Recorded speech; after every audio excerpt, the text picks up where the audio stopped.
Hey friends, welcome back. Today's episode is all about cleaning, especially spring cleaning, and can we use essential oils for cleaning? So, can you really use essential oils for cleaning?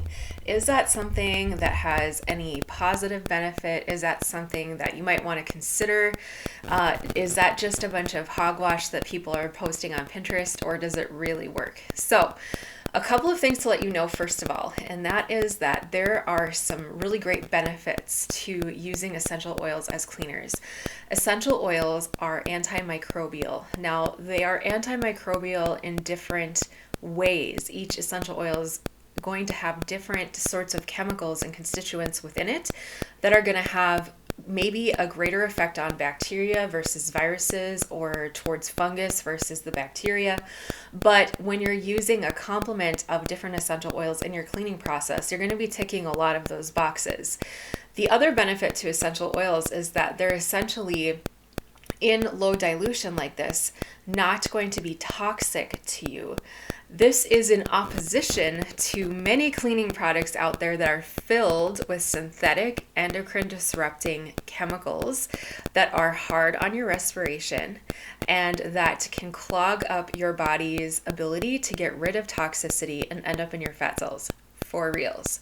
When they're there, then they can disrupt all kinds of processes in your body that need to occur. So whenever we can look at moving away from using those commercial cleaners, now these are the ones that I'm talking about getting at your, grocery store, drugstore, big box store. You can usually tell what kind of cleaners I'm talking about because they have a very strong smell, and sometimes they have a very strong synthetic quote unquote good smell put into them to cover up all of the chemicals that are in there. But the craziest thing is that those synthetic scents are actually one of the most toxic ingredients within the cleaner. So there are some great companies out there that do things with for lack of a better word, greener cleaning. For instance, Norwex is a name that people have known for beautiful microfiber cloths. I love Norwex. I use their products personally. I really think they do a great job without having to use a lot of chemicals. But at those times when I really want to make sure a surface is clean, I want to give it a little extra shine, or maybe I do want the aesthetic quality of cleaning and having a beautiful scent when I'm done. I don't want the icky smell of the synthetic cleaner, but I would like something to freshen the smell in my space. This is when I might consider using an essential oil for cleaning. So can you use essential oils for cleaning? Really? Yes, you can. And let's talk about 3 things that we need to be aware of when we're using essential oils as cleaners. So the first one is, remember that it takes a large amount of plant material to make one single drop of essential oil. And the more plant material it takes, the more costly the essential oil tends to be. For instance, rose takes a heck of a lot of rose petals to produce. It's like tons and tons to produce one drop of rose essential oil, which is why it is so costly.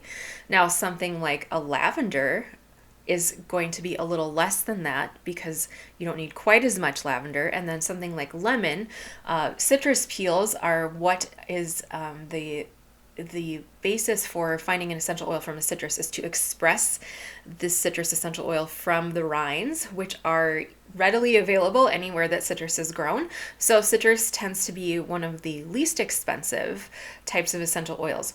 Nonetheless, whenever we're using an essential oil, we need to understand that we are using a limited resource, and that whether that resource is a very costly, more perfume-based essential oil or one that we think of as more of an ordinary everyday essential oil, it really is not ordinary or everyday at all. This is a very concentrated substance, and if you have any eye toward sustainability, toward honoring the planet, toward making sure that this place is here for your kids, for your grandkids, you want to always be keeping in mind that essential oils take a lot of resources in terms of land, labor, equipment, all of that in order to be produced. And so the more mindfully and intentionally we can use the essential oils, the better. And this is one of the reasons why I do not advocate overuse of essential oils. And if you look at my list of podcast and vlog episodes, you'll notice that actually a pretty low percentage of them are about essential oils for the overall total of my podcast. And that is because there are other tools that are kinder on the body and kinder on the environment that we can use first before we would go to an essential oil. Having said that, essential oils are really, really great for acute conditions where you just need some support right now. For instance, if you're struggling with real high stress, there's essential oils that can really help with that in the moment. And then we use herbs to help smooth that stress out over time, along with other mindfulness practices.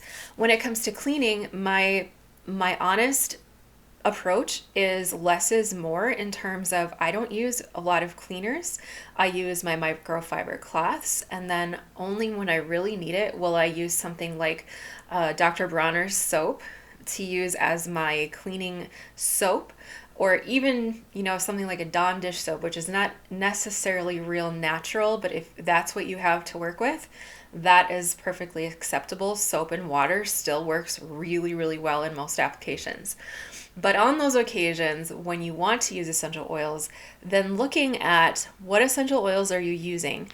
Are they ones that are endangered in any way? Okay, so sandalwood, rosewood, these are ones that we would not want to be using for cleaning because they are highly endangered. They are sacred. Palo Santo is one that got real popular lately, and I used to talk about it a lot until everyone started using it. Now it is becoming depleted. So we want to always honor where those stress points are within that supply chain for the essential oils and be looking at, okay, what are the ones that we can use without creating any kind of environmental impact that is going to be negative.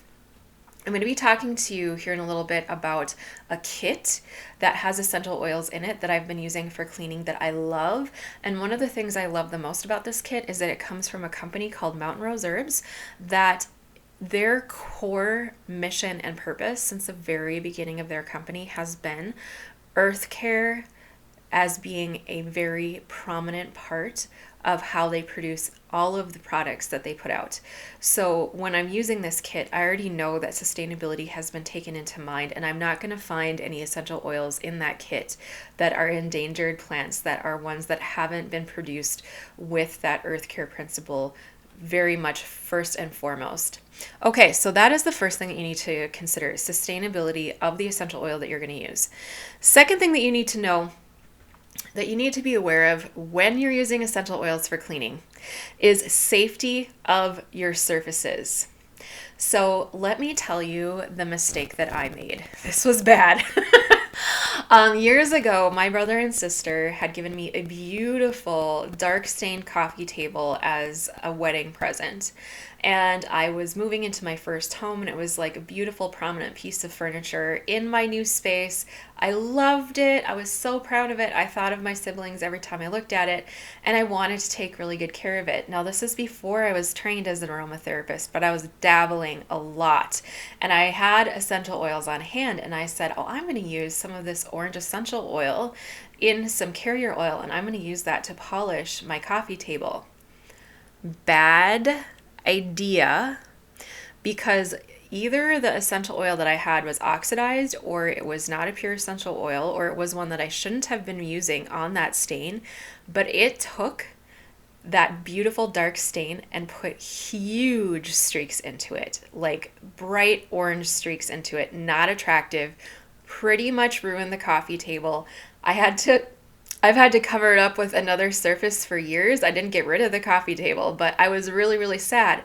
So you want to be knowledgeable about the surfaces that you're going to be cleaning. So if you have, say, a countertop that's a porous surface, maybe it's a granite, maybe it's a quartz, maybe it's a marble. Marble is one you really want to be careful of.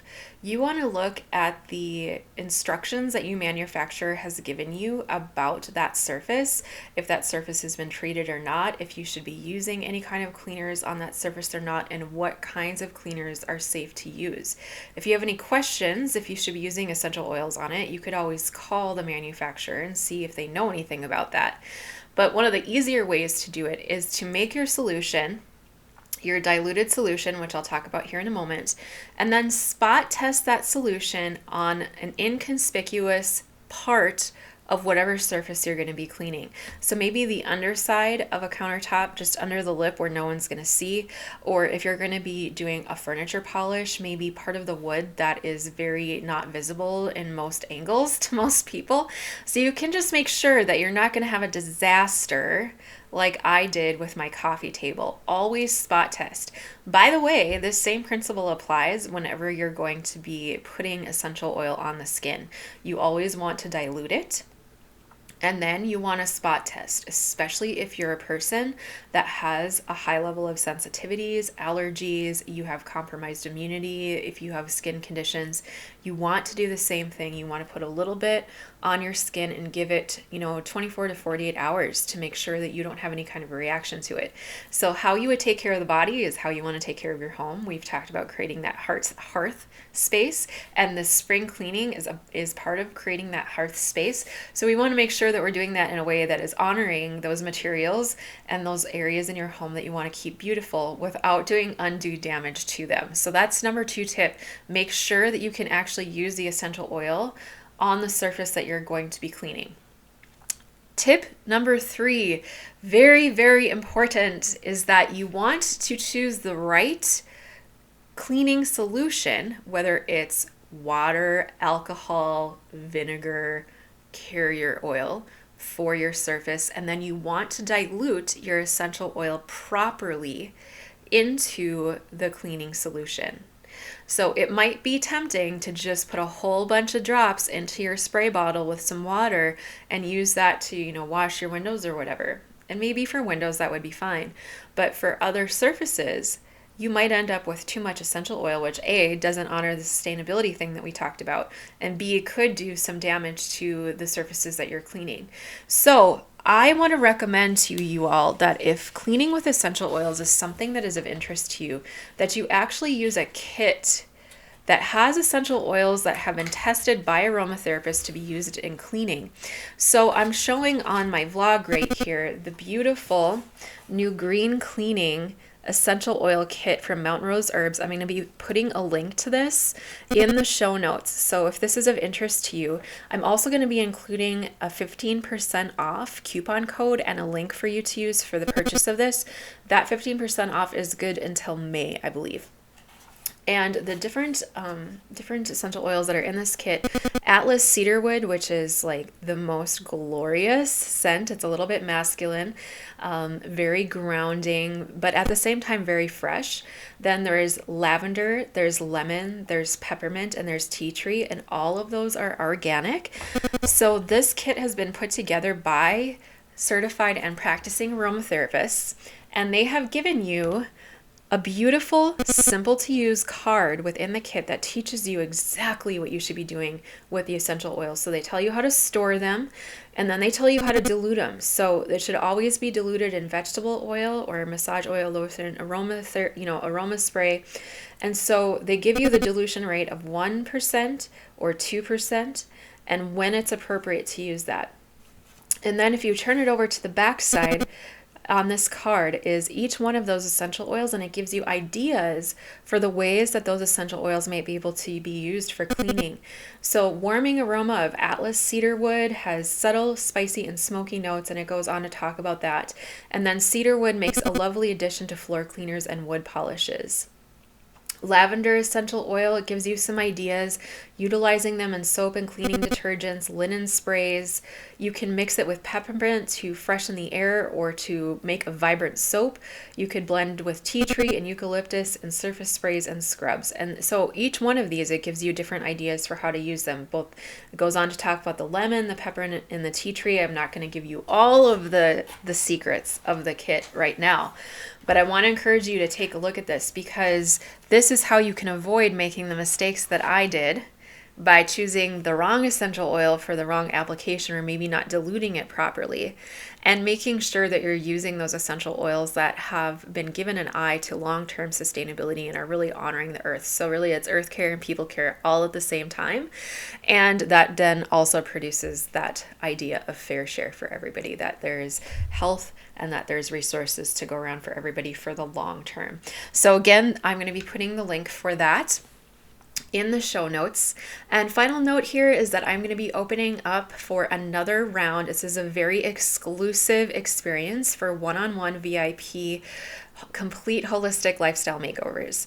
So if you've listened to this podcast and you're like, oh my gosh, this is so cool, I want to learn how to do this, but I want somebody to like take my hand and show me exactly how to do it. That is what we do in VIP.